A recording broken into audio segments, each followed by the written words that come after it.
Sawyamnes, and welcome back to the channel. The Core Combat Update, or CCU for short, implemented many changes into For Honor. The ones we're looking at in this video are the changes centered around frame advantage and frame disadvantage. So for the purpose of this video, I want you to forget about the damage, stamina and speed changes, and just focus on the frame data.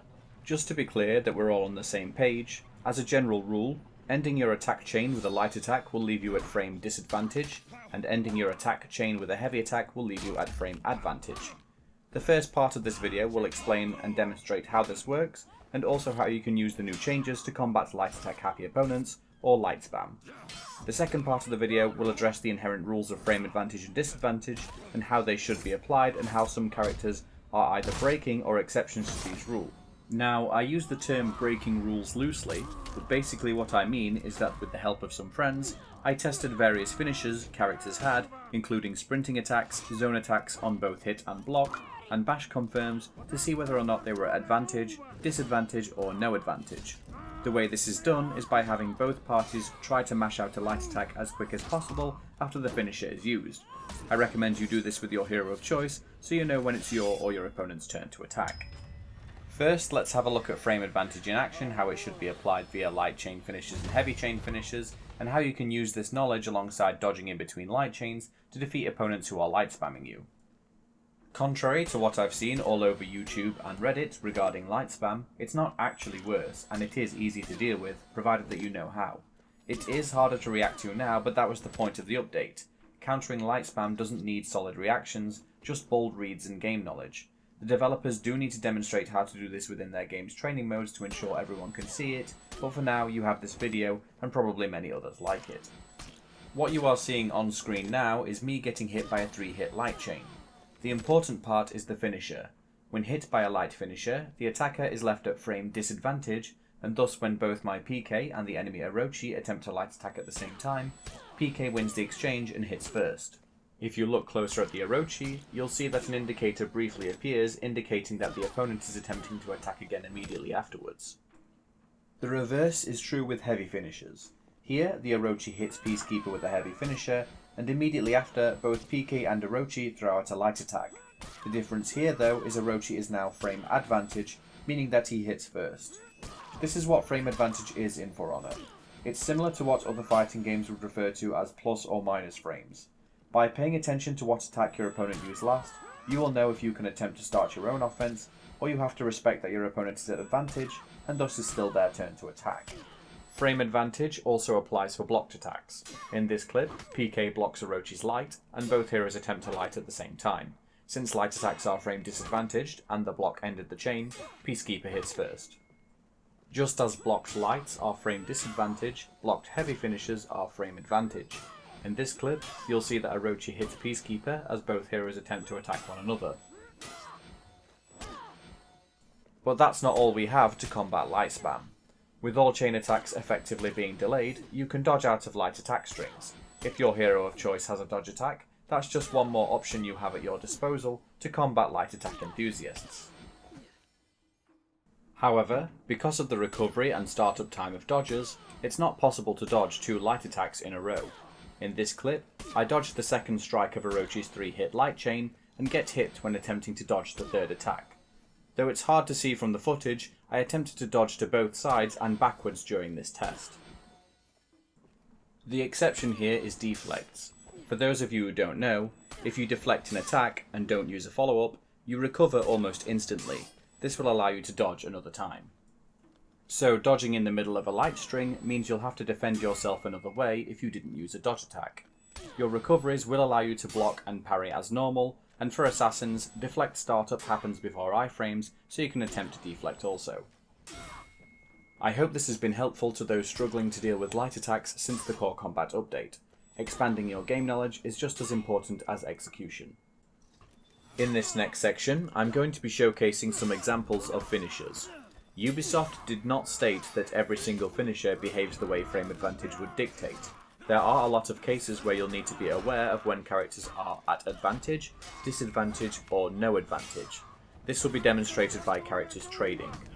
You'll be able to test these out yourself with a friend or against a bot in the training area by having the bot select light attack after first attack option in the menu. To be clear, I did not test heroes who can cancel their chain finishers, or whose zone attacks, dodge attacks and sprint attacks can initiate chains, and only finishers were tested. I highly encourage you to thoroughly test your heroes of choice, as this knowledge will be key to helping you adapt to the new direction this game is taking. So with all that said, here's what I found out. Let's start with Nuxia. Nuxia's zone trap, as you could probably guess, will leave her at advantage if it lands. In fact, you can't even see her opponent's indicator showing just how plus she is with this move. Traps are considered heavy attacks, so we're off to a good start so far.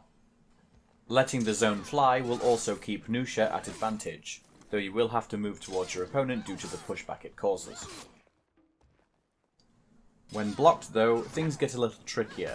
At first it might seem that if Nuxia's zone is blocked, it's still at frame advantage, and while that is true, it's only true if Nuxia does not change her guard before throwing out a light attack. If however she does change her guard, then neither player is at advantage and the attacks will trade with each other. Nuxia's heavy finishers behave differently to other heroes on hit as they have a throw effect. Her side heavy finishers will leave her at frame disadvantage.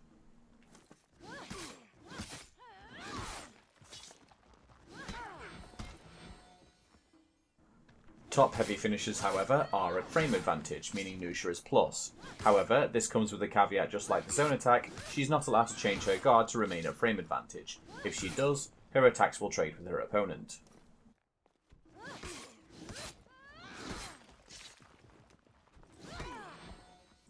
Orochi's sprint attack is an excellent example of frame advantage working as it should. On hit, Orochi is at frame advantage, and Orochi remains at frame advantage on block. This is likely due to the very low recovery this move has, but it is a good representation nonetheless. Zone attack on hit for Orochi is frame advantage.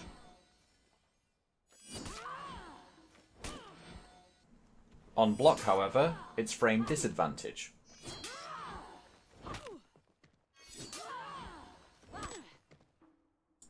Peacekeeper's zone attack has very bad recovery, therefore on both hit and block she is at frame disadvantage. I've already covered Peacekeeper's dagger cancel in an earlier video and don't have the footage anymore, but on both hit and block, even enhanced block remains at disadvantage.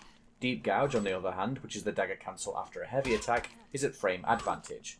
And whilst PK's triple stab from guard break isn't technically chain offense, I thought it worth including. She's frame advantage here, which is a little odd considering there's no heavy inputs used. Peacekeeper remains jealous of Shaman as her dagger cancel is advantage on hit. When blocked, however, Shaman's dagger cancel is frame disadvantage. Unless she's in revenge, in which case her dagger cancel even on block is still advantaged. Shaman's zone attack offers no frame advantage if she changes her guard. If she doesn't change her guard direction though, she's at frame advantage. And if her zone attack gets blocked, she's at frame disadvantage.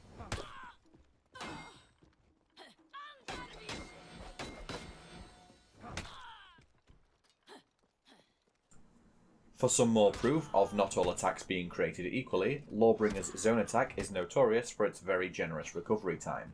As such, he is at frame advantage on both hit and on block. Both Lawbringer's heavy finisher with added light and blind justice with added light leave Lawbringer at frame disadvantage. So far this makes Lawbringer the most accurate representation of frame advantage working correctly, as his heavy attacks are plus and his lights are minus. Kensei's sprint attack is frame advantage on hit and on block. Kensei's zone attack offers neither player advantage and will result in a trade if the Kensei does not change their guard position. If they do switch guard, then the zone becomes disadvantage. I seem to have neglected to test Kensei's zone in block, so my apologies there. This video, whilst not exhaustive, is highlighting frame advantage oddities as best as possible, and as such the order is a little random and I may have missed things. Jiang Jun's sprint attack is advantage on hit, but is neutral on block, which will cause a trade. JJ's light after shin kick correctly leaves him at frame disadvantage. Black Prior is another good example of light finishes from bashers working correctly, as all bash into light options will leave the hero at frame disadvantage.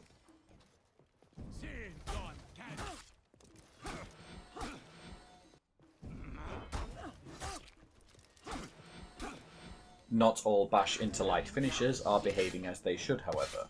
Perhaps the most notorious example is our newest hero Warmonger, who remains at frame advantage despite using a light finisher. Warmonger isn't the only offender here though. Warlord also remains at advantage after his headbutt. In fact, Warlord can even throw out a heavy attack to trade using his armour if he thinks his opponent is going to mash out a light attack. Warlord also gets these same options from his All Guard riposte and his parry counter, as he is left at frame advantage on those moves as well. Regarding Warlord's zone attack, however, he is neither advantage nor disadvantage whether the attack hit or was blocked. Both scenarios result in a trade. Berserker's dash forward heavy is advantage on hit, provided that you use a side light. Using Zerg's slower top light will result in a trade. And if the attack is blocked, there'll be no advantage for either player. Berserker's sprint attack is quite generous for frame advantage on hit, meaning that you can even use your slower top light and beat the exchange. A blocked sprint attack though only remains frame advantage if you use a side light. The top light is too slow and you'll trade with your opponent. Raider is quite the tragic case here, as their sprint attack is disadvantage on both block and hit. Even more bad news for Raider, as both neutral and chain zone attack are disadvantage on hit. You might remember from my previous video that Shugoki's charged heavies leave him frame disadvantage. The other samurai heavy hero Hitokiri behaves as it should do and remains at frame advantage.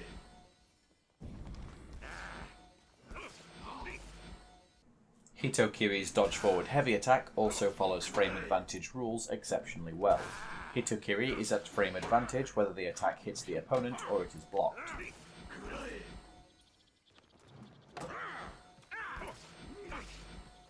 Hitokiri's sprint attack, however, offers no advantage on a hit, causing a trade, and is disadvantaged on block.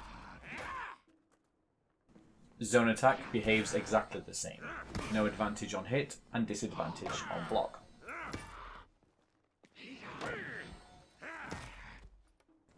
Centurion's Eagle Talon is disadvantage after it lands, but only if you change your guard. If you keep your guard up top, you will trade with your opponent.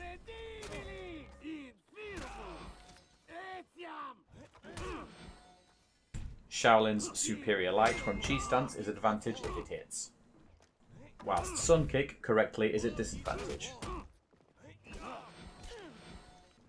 Shaolin's zone attack will leave him at disadvantage regardless of whether or not his attack hits his opponent or it is blocked. Tiandi's Palm Strike into light attack behaves as it should and is left at frame disadvantage. Tiandi's zone attack leaves them at frame advantage if the second part hits the opponent.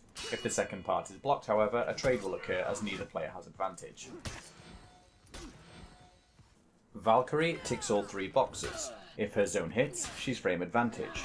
If it gets blocked, she's frame disadvantage, but only if she changes her guard, and she'll trade with her opponent if she doesn't change her guard. And Valkyrie's sweep offers no advantage to either player, which will force a trade.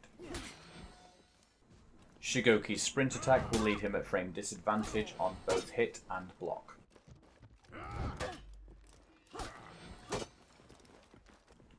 Aramusha's zone attack will leave him at frame advantage should you let the second part of his zone fly and it hits your opponent.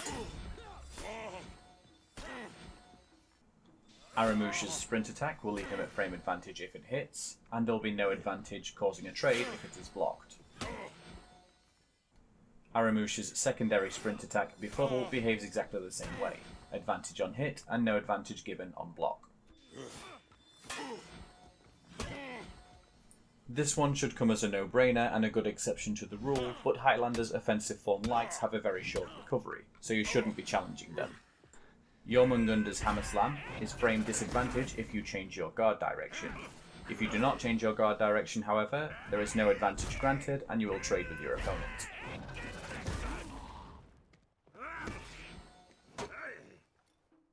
Whilst Shugoki may have been a poor sparring partner for this example, Gladiator's sprint attack is frame advantage on hit. Goki's armor on light attacks is causing the trade. When the attack is blocked, you can see that both attacks hit each other more definitively, making this move neutral on block. Unless contested by a light attack with superior block, Gladiator's skewer is at frame advantage. Superior block light attacks will actually contest all frame advantage moves this way. Nobushi's sprinting light attack will leave her at frame disadvantage on hit and on block. Whilst her light sprint attacks work correctly, Nobushi's heavy sprint attacks will also leave her at frame disadvantage on both hit and block. Nobushi's zone attack will leave her frame advantage on hit, and there will be no advantage granted to either player on block. Last but not least is Shinobi. The zone attack here works exactly as it should do. Frame advantage granted on hit and on block. This time Shinobi's jealous of Peacekeeper, as Sickle Rain grants no advantage to the player. And that's about it. I realise I've left some characters out, some I forgot to test like Gladiator's zone and Kensei's zone on block, others I thought didn't need it, as I doubt anyone will get hit by all 3 strikes of Highlander's or Centurion's zone attack, and I can't imagine any sane person trying to spam a Conqueror mid-zone. With all that said, I hope this video has been helpful in showcasing examples where frame advantage isn't always clear, though I think I've rambled on long enough. If you'd like to support the channel, you can do so by subscribing and giving this video a like. I don't usually ask to have my videos shared, but I think there's valuable information here that could be helpful to many players perhaps struggling since the Core Combat update. Anyway, thank you all so much for watching, and I will see you in the next video. Ciao for now.